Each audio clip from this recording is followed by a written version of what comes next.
Hello, everyone. Welcome to Lazada Sustainability Academy. Through this program, we hope to share with you the necessary knowledge to future-proof and transform your business sustainably. I'm your host, Katrina from Lazada. Well, sustainability as a concept has gained a lot of recognition and importance in recent years. However, it can sometimes be surrounded by confusion and misconceptions as well. So today we aim to demystify some sustainability concepts with our expert guest, Greg Sampson, Solutions Architect at International Trade Center. Greg brings over 15 years of experience in international trade and sustainable development. At his current role, he designs, implements, and coordinates IT solutions that monitor and enhance the sustainability of global value chains under the Trade of Sustainable Development Program. So without further ado, welcome, Greg. Thank you for joining us. Thank you very much. Thanks for receiving me. It's a pleasure for me to be part of this course. Excellent. So to start with, in the context of digital commerce, and especially from SME's perspective, how would you define the concept of sustainability? So sustainability in digital commerce for businesses means making smart choices for the long term. It's about being careful with money, using eco-friendly practices, treating people well, and I would say also being safe online. Economically, it's about making profits not just today, but also for the future. And environmentally, it's about being kind to our planet by using green technology and packaging wisely, I would say. Socially, it's about treating employees and customers fairly and helping our communities. And in the digital world, it's about staying safe from online threats and making sure everyone can use the websites easily. So, small businesses must balance making money now with making sure their business lasts. And I would say sustainability means being smart today for a better tomorrow. Thank you for sharing, Greg. And I really love how you summarize the definition of sustainability.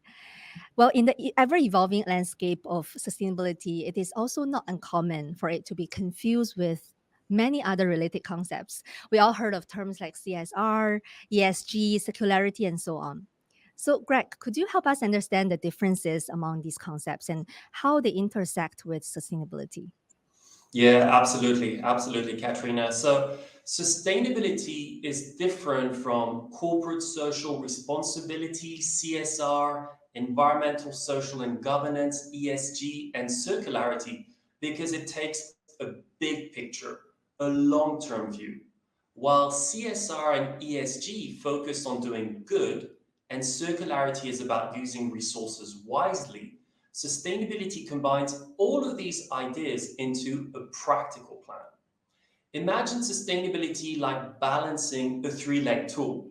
It considers making money from an economic perspective, taking care of nature, that's the environmental perspective, and being fair to people, that's the social aspect, and doing all of this at once. It's not just about also being ethical, about building strong communities and systems that last. It's the full package. Circular practices like recycling are also part of that bigger picture. And by embracing sustainability, we're not only making our businesses stronger, but also creating a better world for everyone. It's like planting seeds for a future where businesses thrive, where our planet is healthy and people are happy. You mentioned a very long list of components of sustainability. So, if we look at SMEs in the consumer products or retail industry in the Southeast Asian region, what specific components of sustainability are particularly relevant to them and should be prioritized? Mm. Yeah, so I believe in Southeast Asia, small businesses and consumer products and retail can make a big impact by keeping things simple and eco-friendly. First and foremost, supporting local businesses not only boosts the community, but also preserves nature. Working closely with local communities strengthens the social fabric and ensures mutual growth. By buying local, these businesses contribute to the regional economy and protect the environment simultaneously. So being mindful also of packaging is critical, especially in online sales.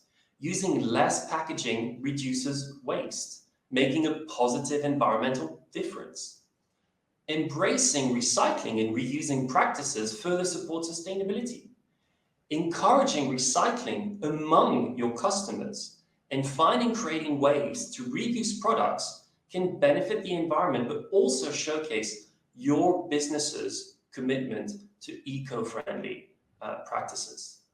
There is also one other element which could be of interest and which is currently on the rise.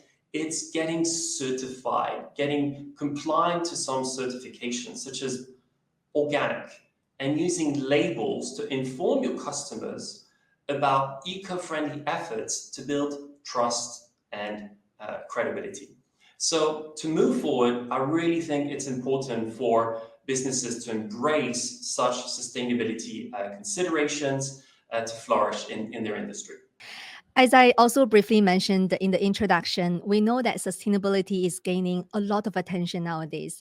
So, Greg, based on your experience and from your perspective, what do you believe is driving this growing focus on sustainability? Hmm. Yeah, sustainability is getting more attention nowadays. You're right, Katrina, especially among also businesses, you know. And it's for several reasons. So people are worried about the environment, which is making companies think about how they operate. Customers also prefer businesses that are kind to the environment and care about society. So being eco-friendly is becoming really important for companies. Governments are making rules that engage businesses to be more eco-friendly too. And for small businesses, being sustainable isn't just a rule to follow. It can also be profitable to them. If they use resources wisely and produce less waste, they can actually save a lot of money, which is great for their business. Having a good reputation also, I think nowadays is critical, especially with all these social media going around. And business that show that they care about the environment and society tend to have more loyal customers. Plus, companies that follow sustainable practices can get financial help more easily. Banks and investors are more likely to support businesses that are eco-friendly, offer them better deals or loans. So this support helps small businesses stay strong and even grow. I would say that lastly, being sustainable also encourages new ideas. Companies that try to be eco-friendly often come up with smart and creative solutions to problems. It's creativity that not only meets the demands of the market, but also keeps small businesses in the competition. So sustainability isn't just a trend, I would say, Katrina. It's a smart choice for small businesses aiming for long-term success. Thank you, Greg. Thank you for sharing the driving forces behind the growth on sustainability. And I love the fact that you share about the potential business benefits that is very important for SMEs. Now, when we talk about sustainability, there are sometimes myths or misconceptions surround sustainability, Mhm. probably also due to the very evolving nature of this space. So, drawing from your experience, what are some common misconceptions about sustainability that you have come across? And maybe you can help us shed some light on the reality behind them. Yeah, absolutely, Katrina. I'd be delighted to do so. I think I would focus my answer on three myths, and these are the ones I've been seeing the most, you know, with dealing with businesses. So the first myth revolves around the idea that sustainability is only for large corporations, and you know, in reality, even small e-commerce businesses can integrate sustainability into their operations. For instance, a family-owned online shop that sells handmade crafts can use eco-friendly packaging materials and source raw materials locally, supporting both environmental sustainability and the local community. By embracing sustainable practices, these small businesses demonstrate that size is not a barrier to making environmentally conscious choices. So it's not only for the large corporations. You can also really make a difference. I think the second myth that I see most frequently is that sustainability is too expensive. However, there are cost-effective ways to be sustainable. For instance, a micro e-commerce stores can partner with local courier services that offer carbon neutral shipping options. And by offsetting their carbon emissions, these businesses can demonstrate their commitment to the environment without significantly impacting the budget. Additionally, a small e-commerce business can opt for pre-owned or recycled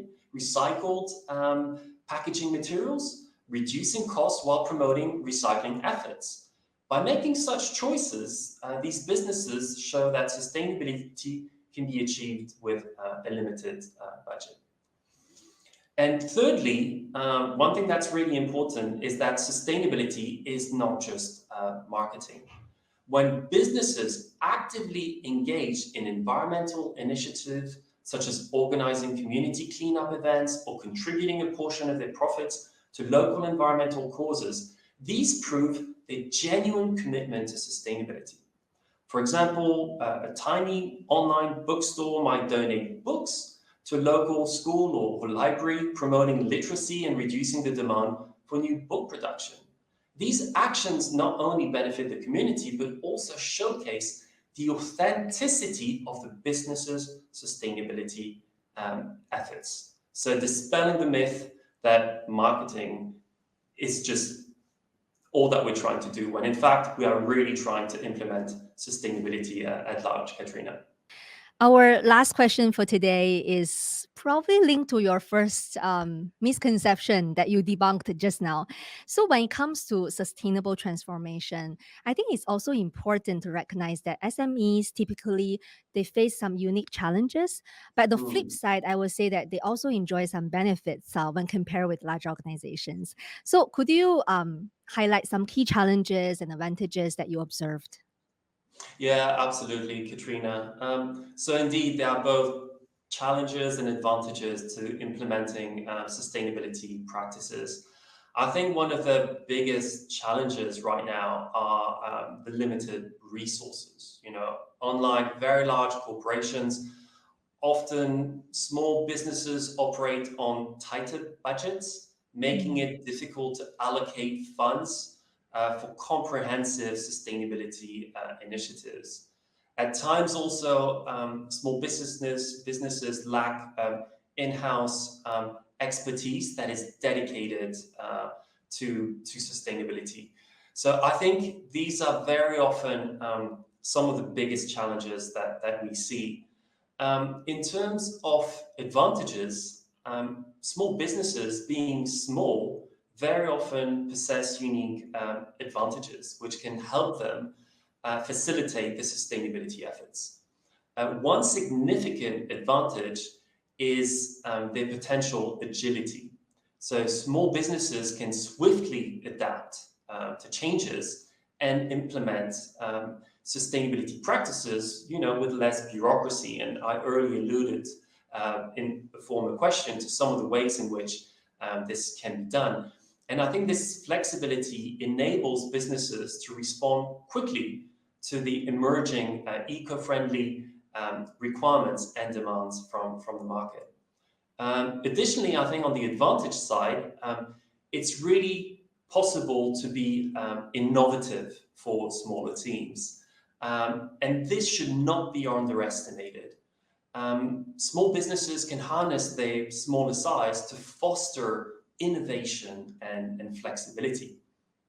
And one thing that I've seen a lot in terms of advantages is that small businesses can excel to engage with the customer by really personalizing the sustainability effort. And these businesses can really build stronger this relationship with their partner.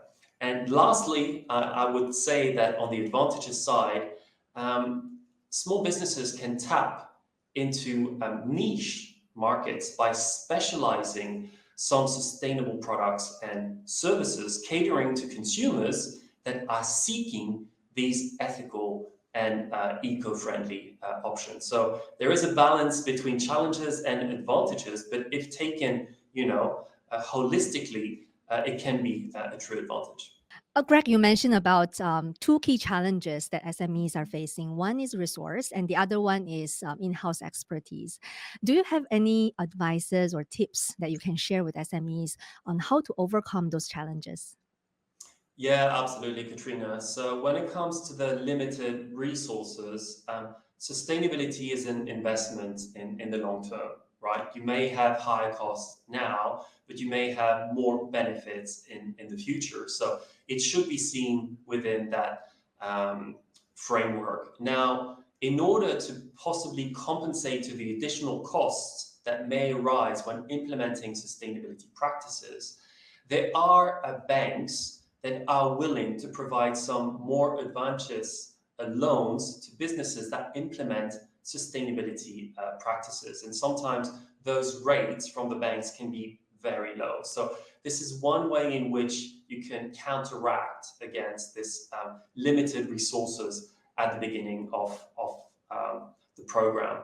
Now, when it comes to the in-house expertise, I think that courses such as yours are wonderful because it's a way in which you can gain knowledge. And the more knowledgeable you are about sustainability practices and how to implement them within the business, the better choices you will be making, and potentially the less investment you will be making.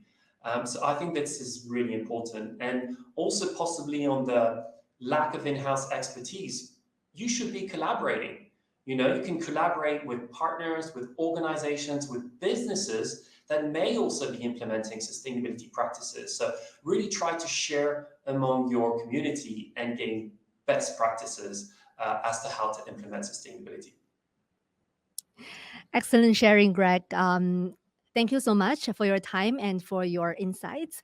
To our valued audience, we hope you enjoyed today's conversation. Please remember to stay tuned for the upcoming episode of Lazada Sustainability Academy.